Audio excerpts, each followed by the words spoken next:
Ready start. लोकतंत्र का मार्गदर्शक नेपाल के सुप्रीम कोर्ट ने सोमवार को संसद के निचले सदन को बहाल करते हुए निर्देश दिया कि नेपाली कांग्रेस के नेता शेर बहादुर देउबा को प्रधानमंत्री नियुक्त किया जाए। 5 महीने में यह दूसरा मौका है जब सुप्रीम कोर्ट ने संसद के निचले सदन को भंग करने के राष्ट्रपति के फैसले को असंवैधानिक करार दिया। किसी संसदीय लोकतंत्र में न्यायपालिका का राष्ट्रपति को यह निर्देश देना सामान्य नहीं माना जा सकता कि फला व्यक्ति को प्रधानमंत्री नियुक्त करें, लेकिन जिन हालात से नेपाल पिछले कुछ समय से गुजर रहा है उसे देखते हुए न्यायपालिका का यह दखल आदर्श नहीं तो आवश्यक जरूर कहा जाएगा। राजतंत्र से लोकतंत्र में प्रवेश के बाद की पिछले 1.5 दशक की यात्रा नेपाल के लिए खासी उतार चढ़ाव भरी रही। उससे पहले का एक पूरा दशक जनयुद्ध में गंवा चुका नेपाल राजतंत्र के खात्मे के बाद भी राजनीतिक अनिश्चितता से जूझता रहा। 2015 में नया संविधान लागू होने और उसके मुताबिक निर्वाचित सरकार बन जाने के बाद भी उसे राजनीतिक स्थिरता नसीब नहीं हुई। सत्तारूढ़ पार्टी में राजनीतिक मतभेदों के चलते सरकार अल्पमत में आ चुकी थी, लेकिन प्रधानमंत्री ओली इस सच को स्वीकार करने को तैयार नहीं थे। 20 दिसंबर 2020 को उन्होंने संसद का निचला सदन भंग करने की सिफारिश कर दी, जिसे राष्ट्रपति विद्या देवी भंडारी ने स्वीकार भी कर लिया। विपक्षी दलों की याचिका पर सुनवाई करते हुए सुप्रीम कोर्ट ने 23 फरवरी को राष्ट्रपति का यह फैसला पलट दिया। नतीजा यह कि संसद का सत्र शुरू होने पर 10 मई को ओली सरकार सदन में विश्वास मत हासिल नहीं कर सकी। दिलचस्प बात यह कि विश्वास प्रस्ताव गिर जाने के बावजूद उन्होंने फिर निचला सदन भंग करने की सिफारिश कर दी और राष्ट्रपति ने फिर उनकी सिफारिश स्वीकार कर ली। इस फैसले को भी सुप्रीम कोर्ट में चुनौती दी गई। नेपाली कांग्रेस की पिटीशन में 146 सांसदों ने हस्ताक्षर किए थे। निचले सदन की कुल सदस्य संख्या 275 देखते हुए बहुमत को लेकर कोई संदेश नहीं हो सकता था, लेकिन काम चलाऊ प्रधानमंत्री के रूप में ओली चुनावी तैयारियों में लगे थे। कोर्ट का फैसला आने से पहले ही चुनाव आयोग ने चुनावों की तारीखें भी घोषित कर दी थी। बहरहाल सुप्रीम कोर्ट की संविधान पीठ के फैसले ने किसी तरह के भ्रम या संदेश के लिए गुंजाइश नहीं छोड़ी। पीठ ने अपने फैसले में कहा कि संविधान के अनुच्छेद 76(5) के मुताबिक जब सांसद नया प्रधानमंत्री चुनने के लिए वोट दे रहे हों तो पार्टी व्हिप मायने नहीं रखती।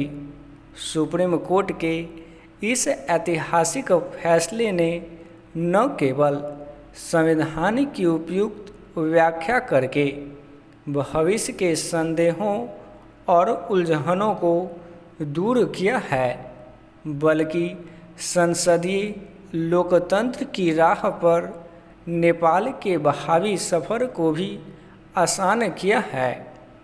उम्मीद की जानी चाहिए कि इस कड़वे अनुभव के बाद नेपाल में संविधान की मनमानी और स्वार्थ केंद्रित व्याख्या करने की प्रवृत्ति पर अंकुश लगेगा।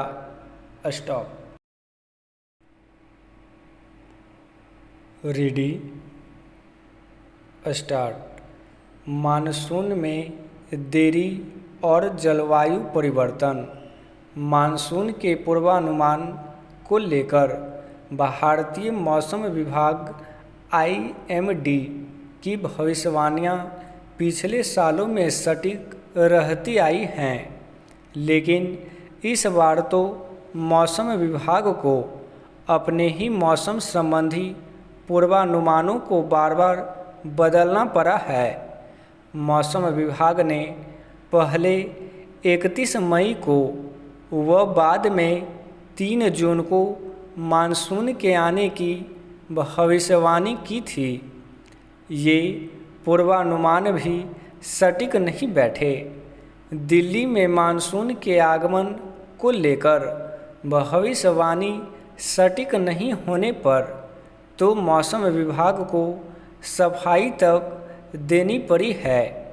विभाग ने इसे उसके गणितीय मॉडल्स की असामान्य विफलता बताया है। हालांकि अब मौसम विभाग ने मंगलवार को ही बताया कि दक्षिण पश्चिमी मानसून पूरे भारत को कवर कर चुका है। वैसे तो मौसम का मिजाज भांप लेना आसान नहीं होता, लेकिन अत्याधुनिक उपकरणों का इस्तेमाल कर रहे मौसम विभाग की भविष्यवाणी पर उठते सवालों की पड़ताल भी जरूरी है।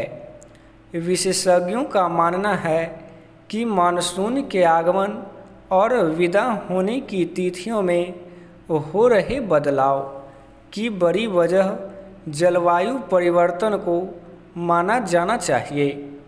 मानसून के पूर्वानुमान से जुड़े समुद्री तापमान के पुराने नियम भी अब उतने प्रभावी साबित नहीं हो पा रहे।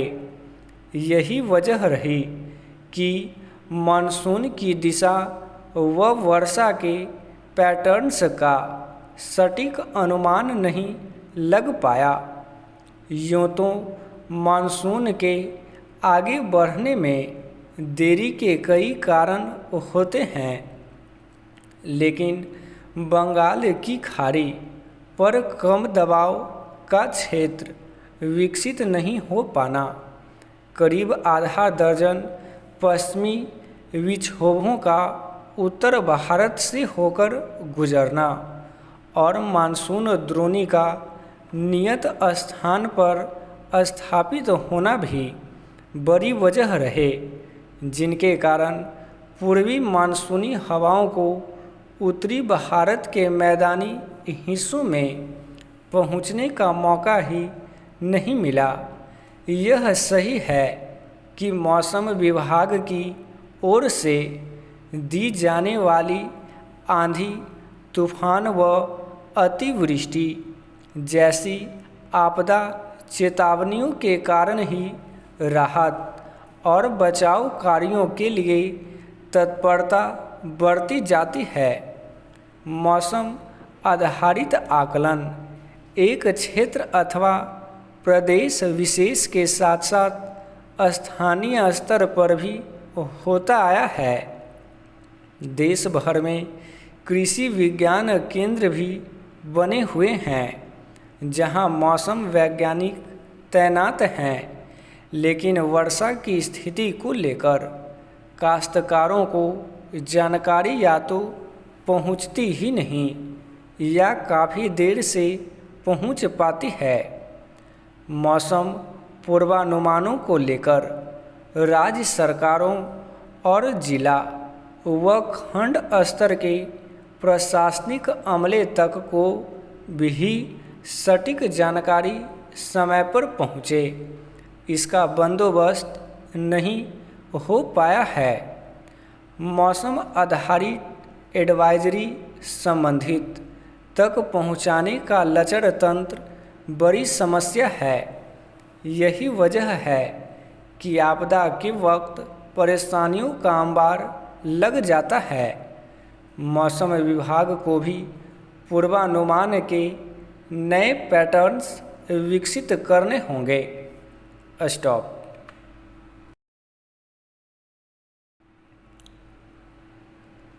Ready start. आस्था बनाम सुरक्षा। आखिरकार उत्तराखंड सरकार ने हिचक तोड़ते हुए कांवड़ यात्रा रद्द करने का फैसला किया है। अब देखना है उत्तर प्रदेश और हरियाणा सरकारों का इस पर क्या रुख रहता है। उत्तर प्रदेश के मुख्यमंत्रियों ने अधिकारियों के साथ कई दौर का मंथन कर कह दिया था कि कोविड नियमों का पालन करते हुए कांवड़ यात्रा संपन्न कराई जाए। आदेश भी दे दिया था कि प्रशासन कांवड़ियों के रास्ते में बिजली, पानी, ठहराव आदि का समुचित प्रबंध करें। हरियाणा सरकार भी अपने यहाँ कांवड़ यात्रा संपन्न कराने के पक्ष में है। इन दोनों राज्यों के फैसलों को देखते हुए उत्तराखंड सरकार तय नहीं कर पा रही थी कि कांवड़ यात्रा की इजाज़त दे या नहीं। उधर भारतीय चिकित्सा संगठन यानी IMA ने उत्तराखंड सरकार को पत्र लिखकर कहा था कि वह कांवड़ यात्रा का आयोजन न होने दें, नहीं तो तीसरी लहर जल्दी फैल सकती है। पहले ही उत्तराखंड सरकार हरिद्वार में कुंभ का आयोजन कराने को लेकर काफ़ी किरकिरी झेल चुकी है। कहा जाता है कि उसकी वजह से कोरोना की दूसरी लहर तेज़ी से फैली थी। पुष्कर सिंह धामी ने अभी कुछ दिनों पहले ही राज्य की कमान संभाली है और उनके लिए कांवड़ यात्रा को बिना विचारे इजाज़त देना मुश्किलें खड़ी कर सकता था। अच्छा हुआ कि इस मामले में उन्होंने दृढ़ता का परिचय दिया। पिछले साल कोरोना की वजह से कांवड़ यात्रा पर रोक लगा दी गई थी। इस बार पिछले साल की तरह कोरोना की लहर नहीं है, काफ़ी उतार पर है। इसलिए उत्तर प्रदेश, हरियाणा, हिमाचल प्रदेश जैसी कुछ सरकारों का मानना है कि लोगों की आस्था से जुड़े इस आयोजन को संपन्न कराने में खतरे की कोई बात नहीं, मगर उन्हें यह नहीं भूलना चाहिए कि कोरोना की तीसरी लहर की चेतावनी लगातार जारी की जा रही है। बल्कि कुछ चिकित्सा विज्ञानियों ने तो अपने अध्ययनों में यह भी पाया है कि तीसरी लहर फैलनी शुरू हो चुकी है। यह ठीक है कि सरकारों को लोगों की आस्था में हस्तक्षेप नहीं करना चाहिए, पर जब मामला लोगों की सेहत और उनके जीवन की सुरक्षा का हो तो कठोर फैसला करना आवश्यक हो जाता है। ऐसा अनेक बार हुआ है कि सुरक्षा कारणों के चलते अमरनाथ यात्रा रोक दी गई। उत्तराखंड में भी कोरोना के चलते 4 धाम यात्रा रद्द की गई। इसलिए इस बार भी कांवड़ यात्रा रोक देने से लोगों की आस्था पर शायद ही चोट पहुँचे। कांवड़ यात्रा बहुत असंगठित और अनियोजित तरीके से संपन्न होती है।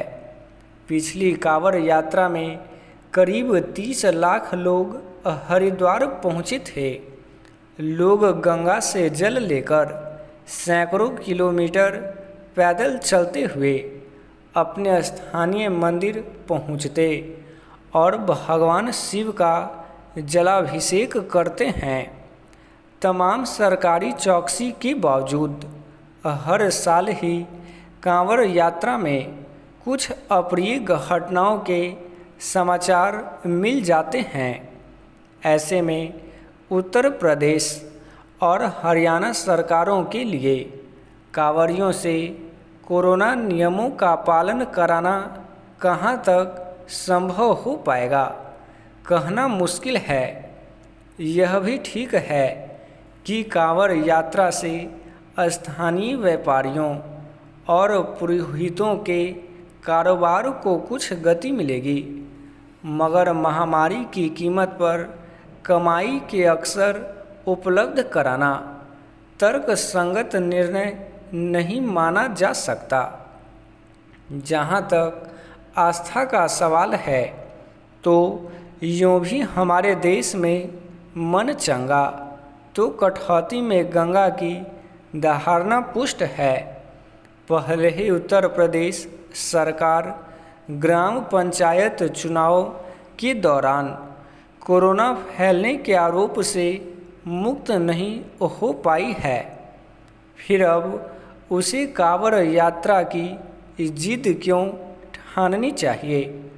स्टॉप।